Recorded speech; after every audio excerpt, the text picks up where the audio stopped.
Right. Well, Scott, you bring up the challenge of decision making, and I think even the non-utility audience would be very aware that a very difficult decision related to fires is about, whether utilities should proactively shut off power during times of extreme fire risk or after the fire has already broken out. It's a delicate decision. So David, I'd like you to just talk through how can modeling help utilities make the best possible, defensible, sound decision about public safety power shutoffs.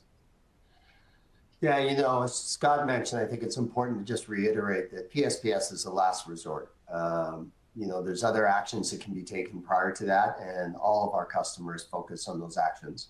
There's risk associated with PSPS, when you're turning power off to critical care facilities and those things. And a lot of our customers have already started programs to help mitigate that PSPS risk when power does have to be shut off. But the reality is it's become more of a regulatory requirement, but one that requires a lot of structure and well-defined business processes associated with it. So in the context of fire modeling, when it's combined, so fire modeling being that spread of the fire and what the impacts would be, we think of that as consequence information. When you combine that consequence information with information about wind speeds, wind direction, the fire potential index, right? You start to define different criteria that can identify candidates for PSPS, as we call it. So we can really use that prediction data to identify circuits that may be candidates because they meet a certain wind speed threshold, a certain consequence threshold, and that's difficult decision making. What is our risk tolerance for consequence? But at least we can identify those candidates, and we can identify them temporally. So by the hour for the next 5 days, as an event may be coming in, a weather event may be coming, we can identify which of those circuits are approaching or exceeding the threshold of a particular wind speed and a particular consequence or a probability index.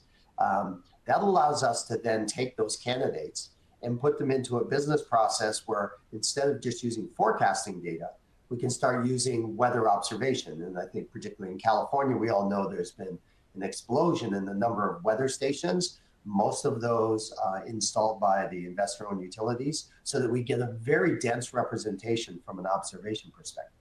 So we use fire modeling and forecasting to identify the candidates that then can go into this structured business process with observation data to identify which one should be de-energized. Of course, there's more than consequence information that needs to go on there.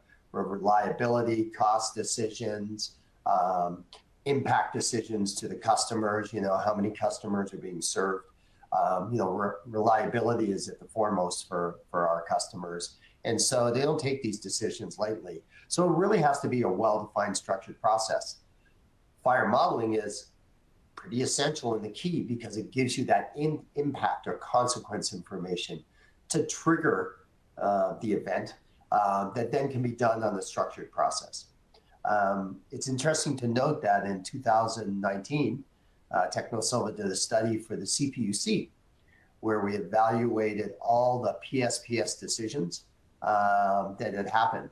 And I'll reference that study later because I think it'd be good for our listeners to go have a look at that. And it'll give you a good example of how the fire modeling can be used.